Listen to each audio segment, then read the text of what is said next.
आज की deep dive एक बहुत बड़े विरोधाभास से शुरू होती है। एक तरफ तो हम दुनिया की 5वीं सबसे बड़ी इकोनॉमी है और दूसरी तरफ हमारे ही स्रोत ये बता रहे हैं कि देश में अमीर और गरीब के बीच की खाई अंग्रेजों के जमाने से भी ज्यादा गहरी हो गई है। इसी को कुछ लोग बिलियनियर राज कह रहे हैं। तो आज का हमारा मिशन है इन स्रोतों की मदद से ये समझना कि ये खाई इतनी चौड़ी हुई कैसे। तो चलिए ऐसे खोलते हैं। हमारे स्रोत जो ऐतिहासिक तुलना दिखाते हैं वो तो मतलब चौंकाने वाली हैं।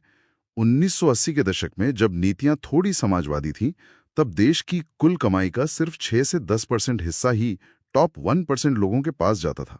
सिर्फ 6 से 10%। हाँ, और गुलामी के दौर में जब अंग्रेजों का शासन अपने चरम पर था, तब भी ये आंकड़ा लगभग 21% था। और आज ये 22.6% है, मतलब एक ऐतिहासिक ऊंचाई पर। ये तो हुई कमाई की बात, यानी इनकम। लेकिन हमारे स्रोतों में धन यानी वेल्थ का भी जिक्र है। क्या वहां की कहानी इससे भी ज्यादा अलग है? बिल्कुल। और यहीं पर आय और धन का फर्क समझना जरूरी हो जाता है। अच्छा।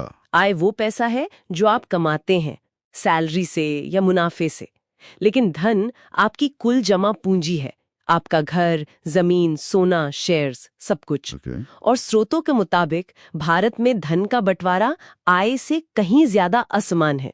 कितना ज्यादा? कोई अंदाजा दे सकते हैं? अंदाजा नहीं, ये आंकड़े हैं और ये मतलब दिमाग घुमा देने वाले हैं।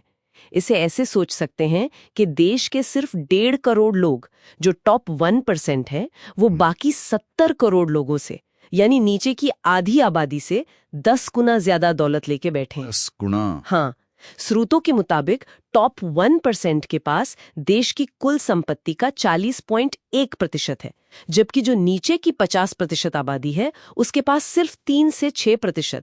ये फासला इतना बड़ा है कि हमारी अर्थव्यवस्था मतलब दो अलग अलग देशों की तरह चल रही है। ये तो वाकई बहुत बड़ा अंतर है।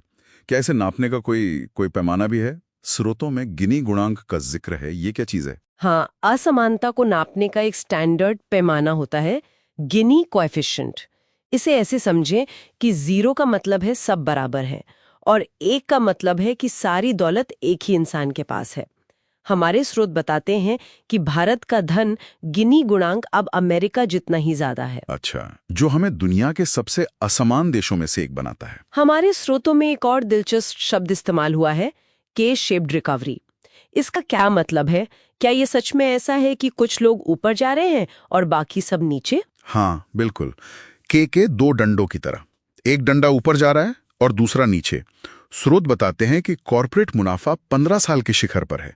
यह है ऊपर जाता हुआ डंडा। ठीक है। और दूसरा नीचे जाता हुआ डंडा है गांवों की मजदूरी, जो असल में या तो ठहरी हुई है या घट रही है। अच्छा, तो ये तो फिर बाजार में भी दिख रहा होगा, मतलब रोजमर्रा की चीजों की खरीद बिक्री में। अन्य उपभोक्ता वस्तुएं हैं, उनकी बिक्री सुस्त है। ये के का निचला हिस्सा है। लेकिन क्या सभी इस के शेप्ड कहानी से सहमत हैं, या कोई दूसरा नजरिया भी है? हाँ, एक एसबीआई की रिपोर्ट का जिक्र है जो इस विचार को मतलब खारिज करती है। उनका तर्क है कि असमानता घट रही है क्योंकि निचले आय वर्ग के बहुत से लोग अब टैक्स भरने वालों की श्रेणी में आ गए हैं। तो ये तो अच्छी बात हुई ना। हाँ, लेकिन इस तर्क की सबसे बड़ी आलोचना ये है कि यह विश्लेषण सिर्फ आयकर दाताओं पर आधारित है और ये भारत की आबादी का एक बहुत छोटा संगठित हिस्सा है। यह असंगठित क्षेत्र की हकीकत को पूरी तरह नजरअंदाज कर देता है, जहाँ करोड़ों लोग काम करते हैं और जो आर्थिक झटकों से सबसे ज्यादा प्रभावित हुए हैं। बिल्कुल। ये आंकड़े तो सिर घुमा देते हैं, पर हमारे स्रोत हमें ये भी याद दिलाते हैं कि इन नंबरों के पीछे असली इंसान हैं। और जब हम उस पहलू को देखते हैं तो कहानी और भी गंभीर हो जाती है। बिल्कुल। मिसाल के तौर पर श्रम से होने वाली कुल आय में महिलाओं की हिस्सेदारी सिर्फ 18% है। ये दुनिया के सबसे कम आंकड़ों में से एक है। ये दिखाता है कि आर्थिक विकास का फायदा आधी आबादी तक तो पहुंच ही नहीं रहा। और स्वास्थ्य के बारे में क्या वहां भी खाई दिखती है? वहां ये खाई और भी ज्यादा साफ और दुखद है। स्रोत बताते हैं कि देश के सबसे अमीर 20% और सबसे गरीब 20% लोगों की जीवन प्रत्याशा, मतलब औसत उम्र में 7.5 साल का अंतर है। 7.5 साल से भी ज्यादा? हाँ, सीधे शब्दों में कहें तो गरीबी किसी इंसान की जिंदगी के लगभग 8 साल छीन लेती है। तो ये ट्रिकल अप वाली बात को बहुत सोचने वाली है। हमें हमेशा सिखाया जाता है कि विकास का फायदा छनकर नीचे तक पहुंचता है, जिसे ट्रिकल डाउन कहते हैं। पर स्रोत कह रहे हैं कि पैसा और ताकत ऊपर की तरफ खिंची चली जा रही है। यही इन स्रोतों का सार है। और वो धन कर मतलब वेल्थ टैक्स और शहरी रोजगार गारंटी जैसे कुछ नीतिगत समाधानों का सुझाव भी देते हैं। बिल्कुल।